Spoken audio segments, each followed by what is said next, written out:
Were you walking in prophetic gifting right away, or did that come later? It came like a year later. Okay. Something big happened. I got filled with the Spirit right away. Saved at 18, filled with the Spirit, going to church, on fire. The church was on fire, which is big. Mm-hmm. We need churches on fire because we need people to come into the kingdom with passion and force and zeal. But a year later, I found myself crying out to the Lord, feeling there's something missing. I know I'm filled with the Spirit, Lord, but there's something I feel like, I think it was a sense of anguish is probably the word. I feel dry. I feel like there's more, something.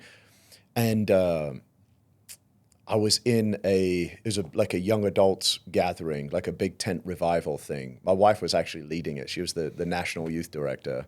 When I say my wife to be, because we weren't married yet.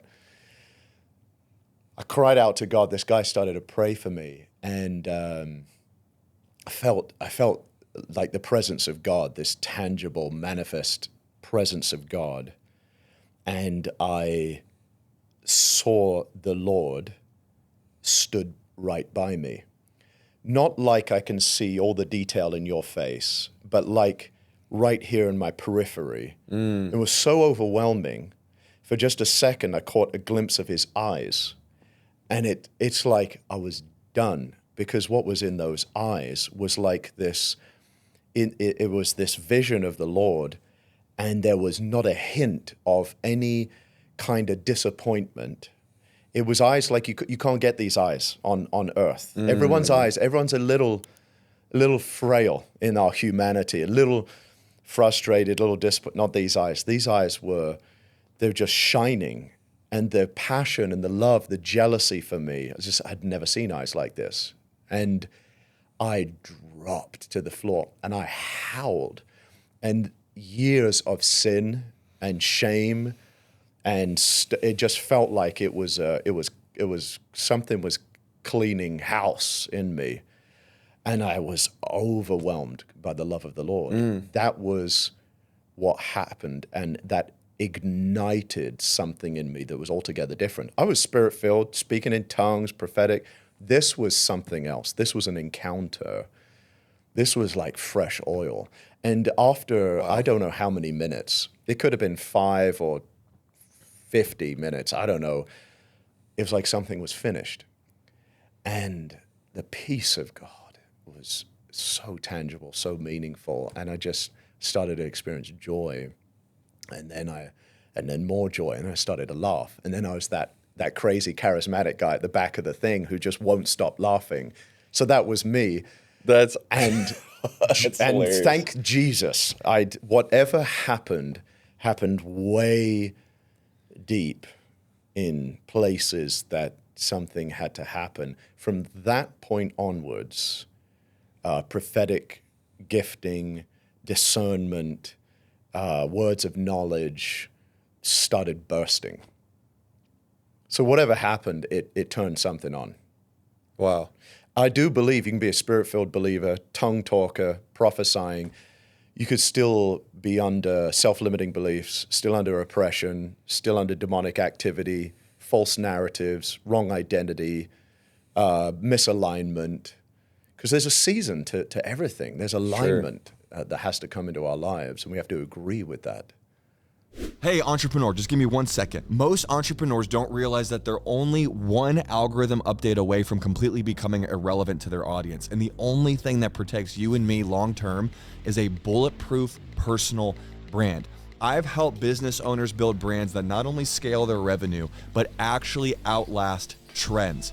And after studying the most influential entrepreneurs on the planet, I've discovered 14 undeniable laws that every elite leader must follow to stay profitable and visible in the AI age. So I put all of them in a free guide called the 14 Undeniable Laws of a Personal Brand, and you can download it now at capchatfield.com/undeniable. QR codes on the screen, links down below. Go get it now. And if you want, follow the instructions after to take the next step to have me and my team follow up with you and help you build that brand. Again, capchatfield.com/undeniable, links down below. I also believe this concept of grave clothes So when Lazarus was raised from the dead, he was dead for 4 days. Jesus came up and said, Lazarus, come out. He yelled.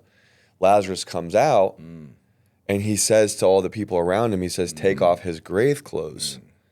So he was alive, but he was wearing some things that represented his dead life or his dead self, right? And I think that's what it really looks like for Christians is you got everything you need, but you got everything you need. The promised land is yours. There's still giants in the land. The land is yours, but there's giants in the land.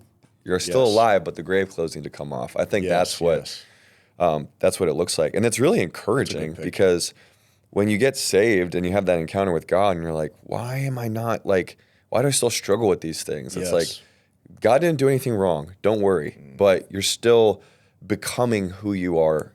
Becoming who you are in Christ. You see what I mean? I totally do. And it's such a good picture you bring up because that is the human condition where there's either father wound, there's some sort of trauma. You've been hit, assaulted by something along the way, and you're dealing with it on multiple levels of your person, spirit, soul, body.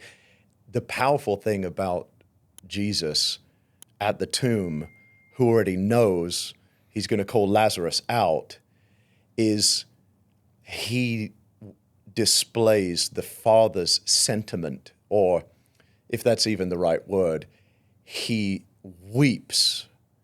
English translation, but original Greek, he snorts like a wild animal and is moved from his bowels, splagnizomai in the Greek. So Meek and Mild Jesus on all the paintings in the museum in London or whatever stained glass windows we've been looking at was like when I was 19. How the encounter, he's encountering the injustice of this idea. The family is grieving. I hate this grief. A friend is in the tomb. That's an enemy. Death, hell, the grave, and grave clothes. And so I'm not going to be stoic about it. I am the exact representative of God the Father. And he's howling as he reverberates. And so my gosh, God, very God, demonstrates the compassion, that splagnizomai of God in that moment, which is beautiful because that's how he feels about us fulfilling our assignment. Get those old grave clothes off and get on with your life. Get out of that hole. If you enjoyed that clip and you want to watch another video like it, you can just click right over here. Or if you want to see my other channel, Directed Life, full-length interviews and really deep conversations, you can click over here.